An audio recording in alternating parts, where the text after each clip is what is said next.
We have many speakers, but we are waiting for more audience. Okay. Good afternoon to all of you. It's a pleasure to moderate this panel.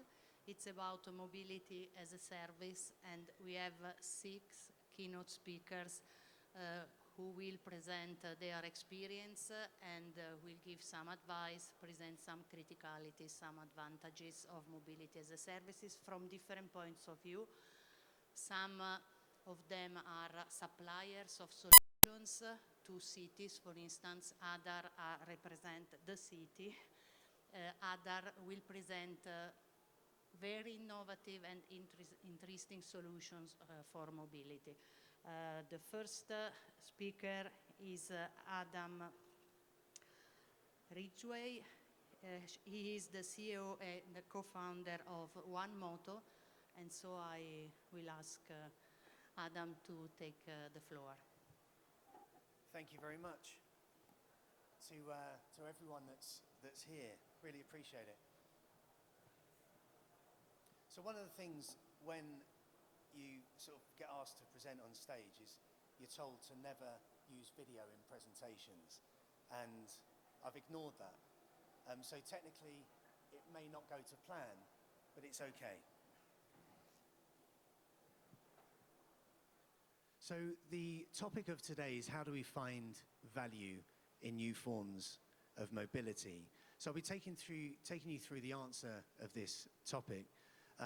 But in order to do so, we need to really address some key fundamental points and questions.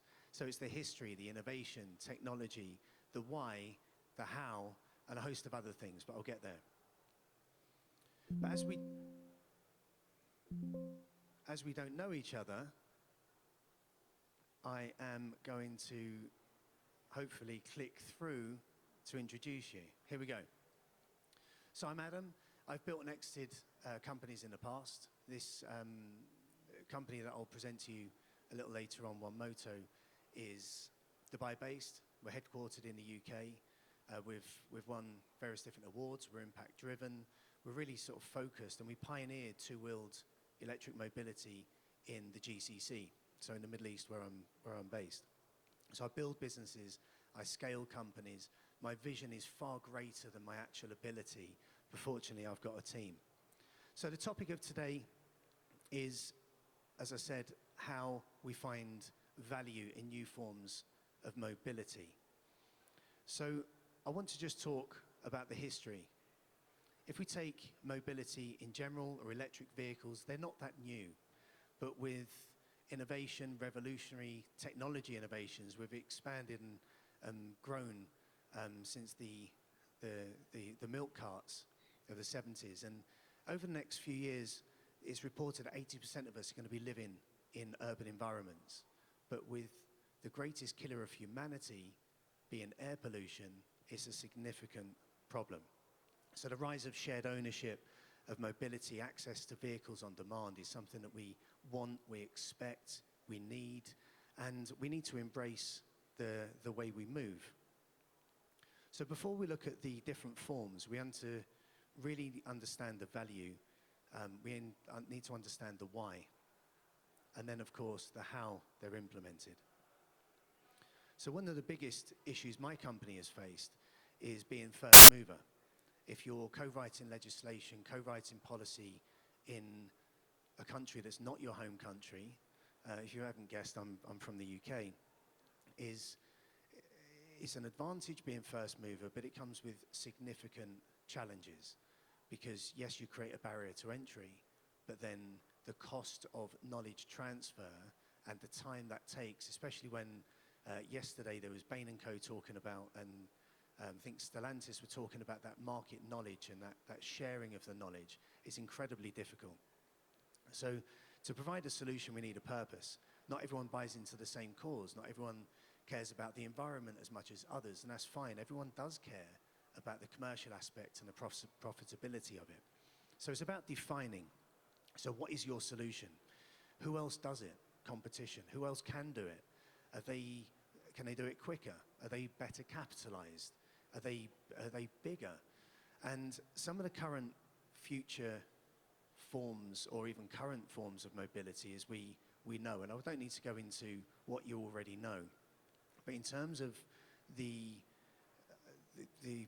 technology and robotics in human enablement it really interests me, but it seems to be overshadowed by other forms of mobility that's presented. So do they have purpose? You can argue yes. Do they have need? Do they have relevance? Is it something we need or something that's nice to have? And that can be subjective or objective. Are they easy to implement? Is the business sustainable? And how scalable and to what cost? So I'd like to demonstrate creating value in mobility. And as opposed to telling you what you may already know, today I'd like to be showing you what you may not necessarily know, especially about OneMoto. So I run a company that's based out of the UK, as I said, and we're present in 10 countries over the past 18 months. We enter markets that you don't necessarily expect, and they include Iraq, Nepal, Sri Lanka, Bahrain, Jordan, Ethiopia, Chile, UK, UAE. And we enter those markets because we know we can make an impact. We know we can make a difference. We know that with our mission, which is decarbonize last mile delivery in every market that we enter, we know that we can really bring change. And although I live in Dubai, I want to give you some stats, and then I'll make it more relevant to Italy in a minute. So 90% of our focus is on last mile delivery with motorbikes and light commercial vehicles. And on the roads in Dubai, there are 92,000 delivery bikes. There's a very, very small market of around 4,000 consumer or private use motorbikes, but 92,000. And something you may not know is that motorcycles pollute 50 times more than SUVs and buses. It's very, very overlooked, especially by most governments and policymakers, which contribute to over 260,000 tons of CO2 each year, as well as loads of other hydrocarbons, but CO2 being the most marketed, which would take 290,000 acres of forest grown for 10 years to sequester that, which is 10 times the size of Paris, which is a significant amount of harm to the environment. But when you start visualizing it, then, or making it more visual, then it makes sense. And that's 92,000. In Vietnam, there's 67 million motorcycles on the road. So think about 92,000, the scalability of the harm to the environment, and then you look at 6-7 million. But EVs are not the solution in Vietnam, because if they just went to LNG, they'd cut their carbon emissions 50% overnight. So the dirty electricity available EVs are not the option there, or the solution.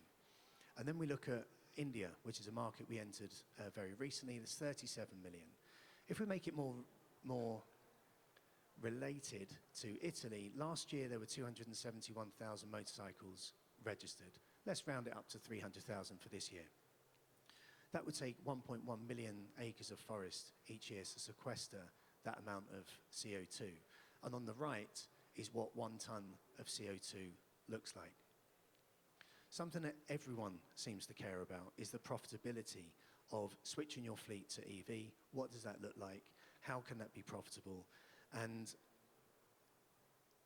the issues surrounding last mile delivery, from asset ownership, policy revisions, fuel prices, the investor losses, the poor profit projections, EVs are a solution, not the only one, but it's the optimization through data, telemetry, and so on. And when we look at the welfare, especially in Europe, of the gig workers, are they contractors? Are they employed? There's that grey area that most delivery aggregators or fleet operators, delivery operators, they don't want to fall into that. I'm employing these contractors, because the employment laws and the cost of that makes a very difficult and challenging business. So the high working pressure is a bit of an issue. The reduced productivity, if you don't have the data and the telemetry to optimize routes and so on, that's also a problem. So they're the 3 issues, and we believe we've found a solution for it, and this is something that we offer. And the solution is a modular, premium, affordable mobility ecosystem. And the ecosystem looks like this. We have one fleet, which is sales and fleet leasing. We have one manufacturing, which is contract and franchise assembly, then going into manufacturing. Distribution, which is how we're growing our network, 10 countries now, 27 in conversation. Then we have One Charge, which is our battery as a service, so swappable battery subscriptions. It then also enables, to make them affordable in each and every market that we operate, is to ensure that you can decouple the subscription of the battery and the vehicle ownership. Then we have the app, which is the telemetry, and then the One Care, which is our after-sales or scalable after-sales network. But the kicker for mainstream EV adoption, especially in the last mile or delivery, is leasing.